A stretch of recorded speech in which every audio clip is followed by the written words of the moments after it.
সালাম আলাইকুম। আমরা জানি গতকালকে অন্তর্বর্তীকালীন সরকারের প্রধান উপদেষ্টা নির্বাচনের ডেট ঘোষণা করছেন মোটামুটি, এবং গণভোটটা কিভাবে হবে তারও মোটামুটি একটা দিক নির্দেশনা দিয়েছেন। এখানে সবচেয়ে যেটা বেশি আলোচনা হচ্ছে সেটা হচ্ছে নোট অফ ডিসেন্ট এর কার্যকারিতা, বা এটা কি হবে, বা বিএনপি কেন আপনার নোট অন ডিসেন্ট নিয়ে এত সিরিয়াস। নোট অফ ডিসেন্ট হচ্ছে একটা গণতান্ত্রিক অধিকার, এটা আমরা জানি, এবং আপনাকে যে সবসময় সরকারের দেয়া প্রস্তাব দিয়ে মানতে হবে এমন না। কিন্তু বাংলাদেশের যে পরিস্থিতি সেটা হচ্ছে বিগত যে ফ্যাসিস্ট সরকার ছিল, এবং সেটা কিসের উপর বেস করে হলো, এবং কি কি উপকরণকে ইউজ করে সংবিধানের কোন কোন জায়গায় তারা তাদের নিজেদের মতো ব্যবহার করতে পারছে, সেই জিনিসগুলো হচ্ছে মৌলিক সংস্কার। সেই সংস্কারগুলো আপনি না করে যদি আবারও পরবর্তী সরকার ইনফর্ম করেন, তাহলে এটা তো স্বাভাবিকভাবে বোঝাই যায় আপনিও ওই পথেই হাঁটবেন। বিভিন্ন টক শোতে ওনাদের প্রতিনিধিরা এটার জাস্টিফিকেশনে অনেক অনেক যুক্তি দিচ্ছে। এবার আসুন আসলে জুলাই সনদে নোট অফ ডিসেন্টে কি কি দেওয়া আছে এবং বিএনপি আসলে কি কোনটা চাচ্ছে। আমি যদি আপনার এই জুলাই সনদটা একটু আপনাদেরকে যেসব জায়গায় বিএনপি নোট অফ ডিসেন্ট দিয়েছে সেটা যদি একটু বলি, তাহলে একটু আপনাদের বুঝতে সুবিধা হবে নোট অফ ডিসেন্টটা কি কারণে দিচ্ছে এবং কোন কোন জায়গায় নোট অফ ডিসেন্টটা দেওয়া হয়েছে। প্রথমত যে নোট অফ ডিসেন্ট দেওয়া হয়েছে সেটা হচ্ছে আপনার রাষ্ট্রপতির ক্ষমতা এবং দায়িত্ব। আমরা জানি বাংলাদেশের প্রধানমন্ত্রী এবং রাষ্ট্রপতির যে সব ক্ষমতা আছে, সেই ক্ষমতাগুলোকে চেক অ্যান্ড ব্যালেন্স করার জন্য কিছু এদিক সেদিক করা হচ্ছে। প্রধানমন্ত্রীকে কিছু দায়িত্ব নিয়ে এসে রাষ্ট্রপতিকে দেওয়া হচ্ছে। এখানে বিএনপির নোট অফ ডিসেন্ট দেওয়া হচ্ছে। বিএনপি যেটা চাচ্ছে সেটা হচ্ছে আপনার প্রধানমন্ত্রীর সাথে আলাপ আলোচনা করে এই নিয়োগগুলো যাতে দেওয়া হয়। আরেকটা নোট অফ ডিসেন্টের পয়েন্ট হচ্ছে প্রধানমন্ত্রীর মেয়াদ। জুলাই সনদে দেওয়া হচ্ছে যে এক ব্যক্তি সর্বোচ্চ 2 বার ক্ষমতায় থাকতে পারবে, অর্থাৎ 10 বছর। বিএনপি যেটা চাচ্ছে হচ্ছে মাঝখানে গ্যাপ দিয়ে সে আবার ক্ষমতায় আসতে পারবে। মানে হচ্ছে আপনি 2 টার্ম শেষ করার পর মাঝখানে যদি গ্যাপ দিয়ে পরবর্তীতে আবার একটি লোক প্রধানমন্ত্রী হতে পারবে।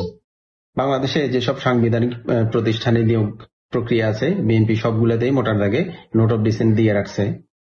এবং সেটা কি কি একটু বলি, সেটা হচ্ছে নাইপাল, সরকারি কর্ম কমিশন, তারপর হচ্ছে দুদক, অডিট ইত্যাদি। এবার আরেকটু ইলাবোরেটলি আপনাদের সাথে আলোচনা করি। সেটা হচ্ছে জুলাই সনদে এই যে প্রস্তাবনা দেওয়া হয়েছে সেটা কয়জন, গঠন প্রক্রিয়াটা কেমন, যেটা নিয়ে সবচেয়ে বেশি আপত্তি দেখাচ্ছে আমাদের দেশের সবচেয়ে বড় দল বিএনপি। জুলাই সনদের মতে নাইপাল নিয়োগের ক্ষেত্রে যে কমিটিটা গঠন করা হবে সেখানে থাকবে জাতীয় সংসদের স্পিকার, যিনি এই কমিটির প্রধান থাকবে। এরপর হচ্ছে ডেপুটি স্পিকার, যিনি বিরোধী দল থেকে আসবে।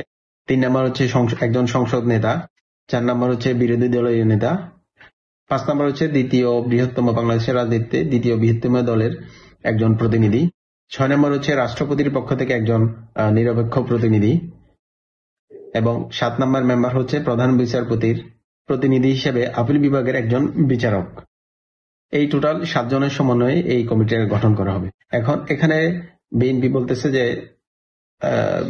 বিরোধী দলীয় বা নিরপেক্ষ এবং বিরোধী দলীয় মেম্বার হচ্ছে বেশি আর সরকার দলীয় মেম্বার হচ্ছে কম, যার কারণে তারা মনে করতেছে হয়তো এই যে নিয়োগটার ক্ষেত্রে কোনো স্থিতিশীলতা থাকবে না। এই 7 জন মেম্বার যারা যারা নাইপাল নিয়োগের ক্ষেত্রে বিবেচিত হবেন, সেখানে 2/3 সংখ্যাগরিষ্ঠের ভিত্তিতে বাছাই করা হবে। অর্থাৎ 7 জনের মধ্যে যদি আপনার 4.66 আসে ফ্র্যাকশন, আপনি এটাকে 5 জন ধরে নিতে পারেন, যেহেতু 0.5 এর উপরে আছে।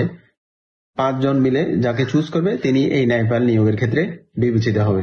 এখানে বিএনপি মনে করতেছে যে যেহেতু সরকার দলীয় মেম্বার হচ্ছে মোটা দাগে 3 জনই বলা যায়, তাহলে বাকি 2 জন আসবে এই নিরপেক্ষ এবং বিরোধী দল তৃতীয় বৃহত্তম দল থেকে আসবে। এখানেই তাদের সংখ্যাটা, অর্থাৎ তারা এখানেই সিউরিটি চাচ্ছে যে আমরা যে নিয়োগটা দিব সেখানে আমার প্রভাব থাকবে।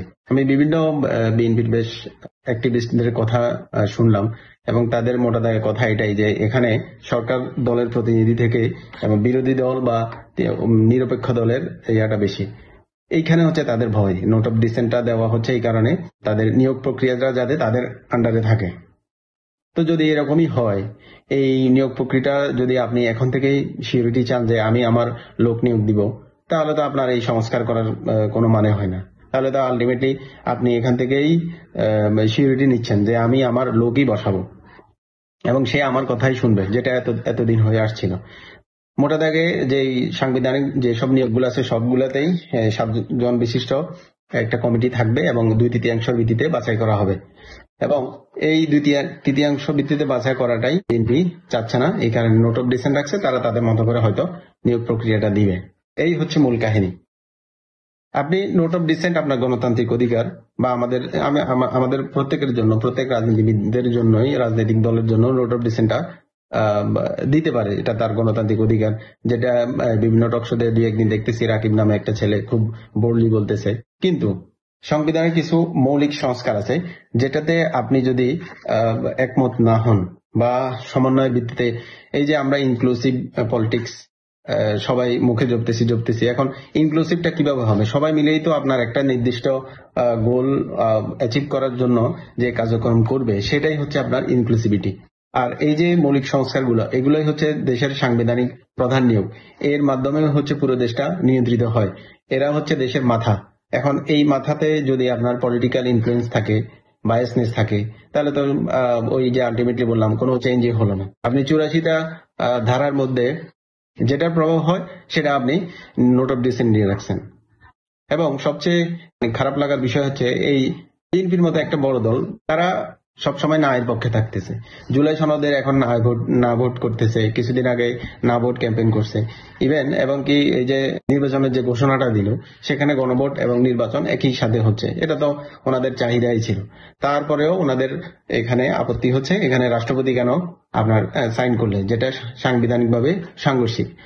আরে ভাই, যখন অন্তর্বর্তী সরকার আসলো তখন তো শুরুতেই আপনাদেরকে বলা হয়েছে যে এই রাষ্ট্রপতি চেঞ্জ করা দরকার। এই রাষ্ট্রপতি তো পতিত সরকারের রাষ্ট্রপতি। তখন তো আপনারাই বাধা দিলেন, তখন তো আপনারা ওনাকে সরাতে দিলেন না। এখন যখন উনি আবার এখানে সই করলো, তখন আপনাদের আবার সমস্যাটা হচ্ছে কি, এখন ওনাকে ডিসাইড করতে হবে যে উনি কি সাংবিধানিক, মানে উনি কার ম্যান্ডেট নিয়ে রাষ্ট্রপতি আছে। সমস্যার বীজ তো আপনারাই বপন করে রাখছেন আরো আগেই। এখন আবার সেই সমস্যাটা বারবার উঠতেছে। কেন ভাই? আপনি আসেন না, সবাই মিলে একটা দেশের ক্ষেত্রে কিছু কিছু জায়গায় স্যাক্রিফাইস করে একটা জায়গায় একমত হয়ে অন্তত এই যে সংস্কারগুলো করে ফেলেন, তাহলে হয়তো আমরা আগামীর বাংলাদেশে একটা সুন্দর বাংলাদেশ দেখতে পাবো।